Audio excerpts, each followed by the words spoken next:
encontramos en el Museo de las Cortes de Cádiz, concretamente en la llamada Sala de la Maqueta, que es la pieza principal del museo y de la que luego hablaremos. Este Museo de las Cortes de Cádiz realmente tiene el nombre oficial completo de Museo Iconográfico e Histórico de las Cortes y Sitio de Cádiz. Se creó el museo en el centenario de la Constitución de Cádiz de 1812, por lo tanto el museo se hace en 1912 y actualmente pues es un museo que acaba de cumplir ya con el bicentenario de las Cortes pues también sus 100 años como museo. Está orientado fundamentalmente a los acontecimientos de aquella época, del Cádiz que estaba asediado, que se convirtió prácticamente en España, la única España libre frente a las tropas francesas de Napoleón.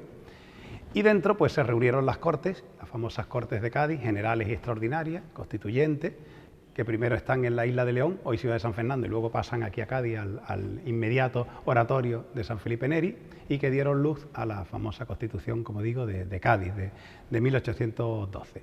A eso está dedicado el centro, con unos antecedentes, el Gran Cádiz del siglo XVIII, del comercio americano, que ahora vamos a ver reflejado en el modelo, y luego también con unas consecuencias, como serán la realmente puesta en vigor, en funcionamiento de la Constitución de Cádiz en los 3 años conocidos como el trienio liberal o constitucional, de 1820 a 1823. La ciudad la vemos fundamentalmente reflejada en esta gran pieza que tienen delante de ustedes, que realmente nosotros le llamamos la maqueta de Cádiz popularmente. Es un modelo topográfico, en tiempo se le llamaba un modelo de bulto, es decir, un plano en relieve que representa la ciudad a comienzos del último cuarto del siglo XVIII. Pero lo interesante no es solo que la represente entonces, sino que es que está hecho entonces, originalmente, entre julio de 1777 y marzo del 79. Se realiza este modelo en Cádiz, se comienza en el pabellón de ingenieros y delante en el baluarte de Candelaria, que pertenecía también a la misma sección militar. Y el trabajo está realizado por un equipo que al final sabemos que está formado por más de 40 personas, comandado por Alfonso Jiménez, que era un teniente coronel de infantería e ingeniero de Su Majestad Carlos III. Se encarga, a través del conde de Ricla, por el propio rey, como una forma de tener una representación exacta de la ciudad de Cádiz como plaza fuerte, no como ciudad, sino por el hecho de ser una importante plaza fuerte, que se realiza en este primitivo gabinete topográfico del siglo XVIII, de la época de Carlos III, luego habrá otro del XIX en época de Fernando VII, que era también un modelo de Madrid, que hoy existe allí, expuesto en el Museo Municipal también, de la capital. Y entonces, pero como digo, este es el del proyecto primitivo. El control además lo llevará también Sabatini y su grupo de constructores que están interviniendo en la reconstrucción del palacio, haciendo el nuevo Palacio Real Borbónico al haberse quemado el primitivo de los Austrias. Se hará el modelo, como digo, en Cádiz y después desmontado se llevará a la capital de España y allí se instalará en el llamado Salón de Reinos, el Salón de Reinos del Palacio del Buen Retiro, que es lo que hasta hace poco ha sido Museo del Ejército, el salón principal del Museo del Ejército. Realmente se hacen este tipo de modelo porque ya desde antiguo decían los monarcas que ellos preferían los modelos de bulto a las trazas, es decir, a los planos de los arquitectos militares, de los ingenieros militares, que no entendían muy bien y sin embargo así se veía, está representado perfectamente tanto en planimetría como en altimetría, a una escala grande, convirtiendo a las nuestras actuales sería aproximadamente 1,250, es un tablero como de 12 por 6 metros, para quien no esté aquí se haga cargo, se haga idea. Entonces representa fielmente la ciudad de la época, como es lógico. Muy fielmente. De hecho trajeron hasta una cámara oscura para hacer los alzados. Se les rompió por el camino, compran otro en Cádiz. Hoy sabemos mucho de la maqueta porque hemos encontrado mucha documentación en el Archivo General de Simancas en Valladolid y también, curiosamente, por el control de Sabatini en el Palacio, el propio archivo del Palacio Real de Madrid. Aparte de eso, ellos van levantando, topografiando en las plantas. Por lo tanto, se hizo con muchísima exactitud. Si acaso algunos errores planimétricos que plantea hoy día o que presenta hoy día son debidos a reconstrucciones posteriores y sobre todo a la instalación de la maqueta en esta sala. Esta sala del museo era la sala de reuniones de la Academia Hispanoamericana que lo gestionaba ante la Guerra Civil Española, donde hay un arco en la pared, antes estaba el cuadro grande de la promulgación de la Constitución, que ahora tienen en esa zona, y aquí se reunían los académicos. Pero en un momento dado, cuando ya la academia no llevaba al museo, pasaba guerra civil, etcétera, pues se pensó montar aquí la maqueta que se hallaba desmontada en el centro. Y entonces, claro, eso para entrar en esta sala, que era la única en Cádiz que podía albergarlo, con luz suficiente, sin columnas intermedias, etcétera, hubo que forzar la maqueta para que entrara, causando algunas deformaciones que son claramente modernas, no atribuibles a la época. En la época se hizo con gran detalle, son 300 y pico piezas que se desmontan, algunas de ellas tienen muchos detalles interiores, chimeneas, escaleras de caracol, puertas, interiores, suelos, hasta los aljibes. También tenemos que destacar la calidad, porque está sobre una base de pino, pero luego está el cedro tallado que representa el mar, con una capa de plata por encima que ahora hemos restaurado también, porque estaba conservada la antigua pero muy deteriorada, entonces se ha vuelto a reintegrar de nuevo. Y luego el caserío está hecho con maderas nobles, fundamentalmente con unas maderas parece que de los laterales de las fincas con fresno, parece que con haya, y desde luego la bicromía obtenida en los techos por caoba americana. Luego detalles, parece que en maderas tintadas, en ébano, detalles en marfil, detalles en hueso, detalles en plata, detalles en seda. Como ven ustedes, con gran calidad. Y lo que vemos pues, es la gran ciudad de fines del 18, que se ha convertido en cabecera del comercio de India ya a fines del 17, como se veía en la vista Aramburu, que está abajo de este mismo museo. Y ahora ya a fines del 18, pues ya hace tiempo que es la cabecera del comercio de India, puesto que desde fines del 17 lo era, digamos, de facto, de hecho, y desde 1717 de jure, de derecho, de cuando se trasladan los mecanismos, casa de contratación, consulado, etcétera, de Sevilla a Cádiz. Y se ha ido dotando progresivamente de una coraza que la defendiera frente a los ataques de nuestros proverbiales y antiguos enemigos, ingleses aliados con holandeses, etcétera, que atacaban frecuentemente la ciudad y que lograron destruirla en el verano de 1596. Y ya esta coraza con la que se va cubriendo la ciudad durante todo el siglo XVII y todo el siglo XVIII es lo que hace que no cayera de nuevo la ciudad, que no fuera de nuevo destruida, incendiada como había sido antes.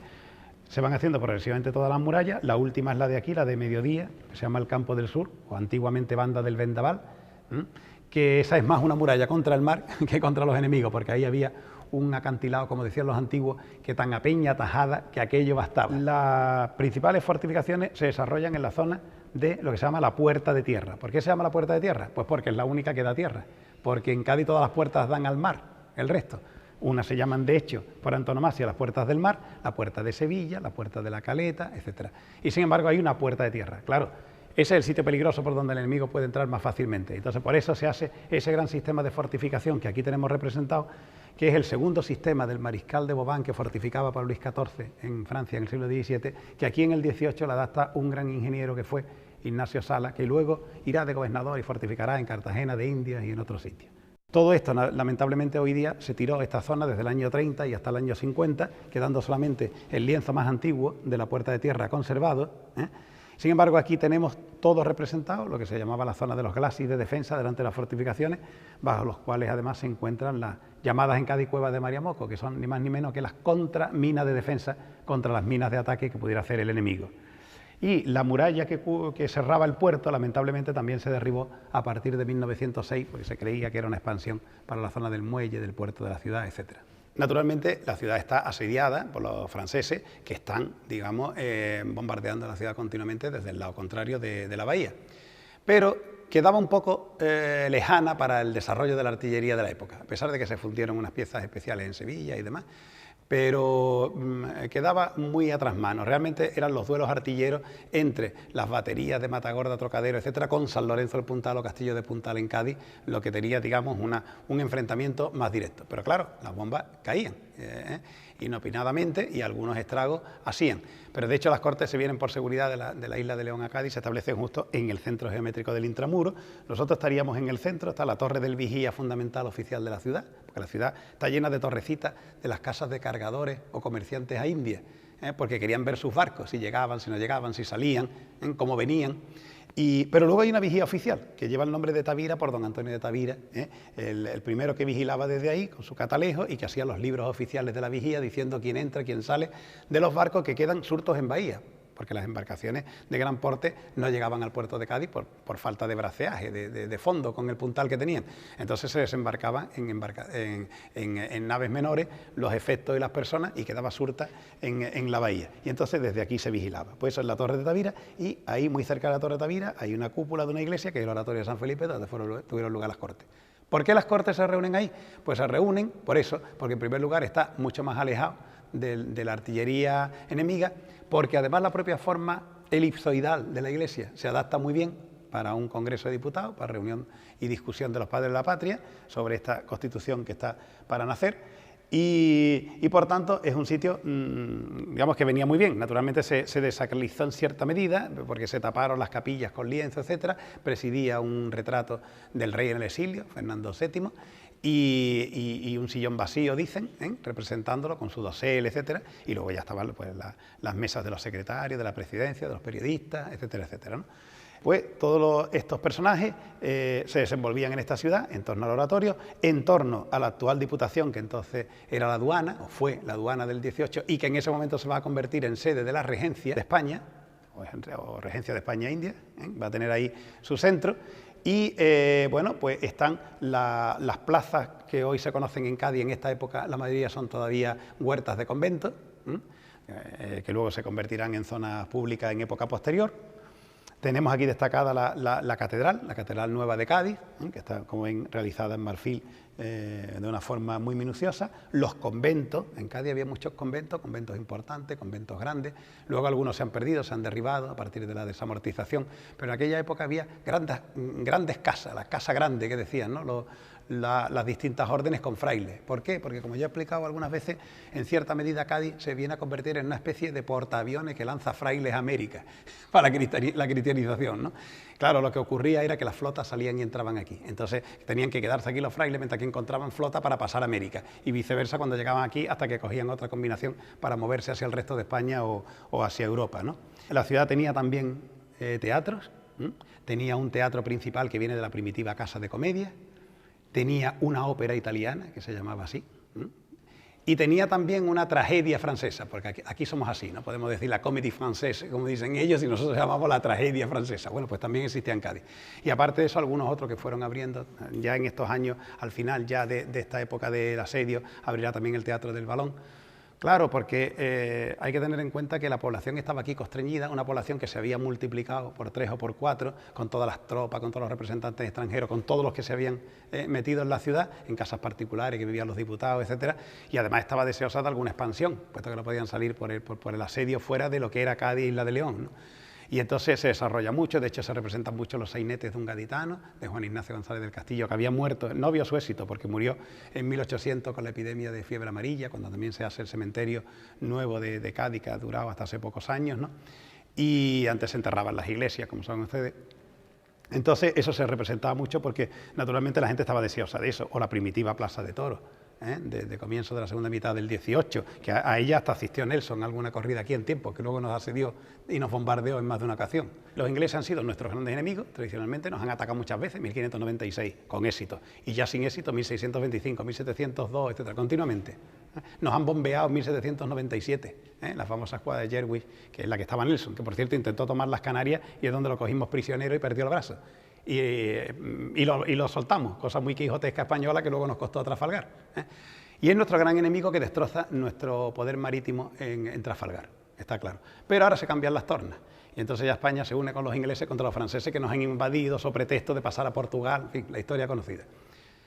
Bueno, la flota inglesa entonces es fundamental, porque por una parte es un cordón umbilical que comunica con Inglaterra, de allí vienen armas, nosotros tenemos hasta algunas armas aquí, fabricadas en Londres, venida entonces, se habían hecho en Inglaterra hasta botones de los voluntarios de Cádiz, es decir, que mucho venía desde las fábricas inglesas, etcétera, a través de naves de comercio protegido por esa flota, por ese que desde siempre había habido bloqueando a Cádiz en contra, ese bosque de palos machos, de árboles, que eran los mástiles de los barcos ingleses, que siempre estaban ahí, en una flota que iba para acá, para allá, pero siempre estaba ahí. Había gente que en 1 o 2 años no iba a su casa en Inglaterra, bloqueando Cádiz, primero desde fines del 18 y luego a partir de Trafalgar, por supuesto, después de 1805. Y ahora ya, no bloqueando, defendiendo, pero ahí seguían. Pero claro, eso defendía eso que se traía de ahí y lo que se traía también del resto de la provincia y de otras zonas de España por vía marítima y que se sentían protegidos por esa flota inglesa. Y eso permitía que Cádiz estuviera bastante bien abastecido de huertas de alrededor de la zona de la bahía, eso aunque parezca que no, que teóricamente no. Pero en la práctica resulta que no había tantos problemas de abastecimiento, por lo que recientemente se ha publicado y se ve en las cosas que llegaban a la ciudad. decir, que realmente hambre no parece que se pasara en la ciudad, era otro tipo de molestia la que se pasaba. En gran medida parece que debido al efecto de terremotos, de tsunamis, que sabemos que afectaron Cádiz igual que otras ruinas cercanas como Bolonia o Baelo, en la costa también gaditana, y sobre todo también por el hundimiento económico del Bajo Imperio, el cambio de ejes otra vez de comercio del Atlántico al Mediterráneo, en fin, las crisis del siglo III. Hay una serie de cosas que hacen que haya fuentes como la Hora Marítima de Avieno, que a fines del siglo IV nos describe la ciudad como ahora pobre, ahora pequeña, ahora abandonada, ahora solo un campo de ruinas, non egeni, non brevis, non destituta, non ruinarum agerest, se dice en latín, ¿no?, en el texto. Es decir, que la ciudad está ya hecha en el Bajo Imperio un campo de ruinas y parece que no es deudora de esa antigua ciudad romana. Por una parte, que era pervivencia en una zona del intramuro de la vieja Gadir Fenicia, y por otra parte la Neápolis, o sea, ciudad nueva, que también estaba en la zona de los barrios del Pópulo y Santa María. En el Pópulo está el Teatro Romano, por ejemplo, ¿no? Y digamos que su trama urbana se había perdido. No, esta es una trama que nace pues a partir de una población pequeña dentro del límite ese de la villa medieval, del barrio del Pópulo, que en un momento dado se desborda su muralla por el comienzo, y por el incremento del comercio atlántico, primero africano, hacia el sur, hacia la mina, etcétera, hacia el sur, y luego ya por el comercio naturalmente con las Indias occidentales, con América. Entonces empieza a desfasarse por fuera, hacia el barrio de Santa María, hacia el de Santiago, con sus ermitas que dan lugar a estas ampliaciones de la ciudad. Y luego ya lo que empieza prácticamente es un crecimiento, sí, ordenado, racional, ilustrado, que permite que el Cádiz, que al principio tiene un crecimiento un poco más, digamos, a borbotones en el siglo XVIII, ya está bien racionalizado en el XVIII. Se dictaron toda una serie de ordenanzas, digamos, de policía urbana, etcétera, para conseguir que la ciudad fuera una ciudad racional, bien pavimentada, bien iluminada pronto, que estuviera además bastante limpia, como cuentan viajeros de la época. Es decir, que llamaba tanto la atención que por eso la denominación famosa que se ha hecho después, muy repetida en la bibliografía, etcétera, de compararla con una tacita de plata que se veía muy blanca y que refugía mucho al llegar por el mar, y que luego efectivamente se confirmaba que era una ciudad limpia, bien ordenada, bien pavimentada, una ciudad ilustrada, una ciudad racional en su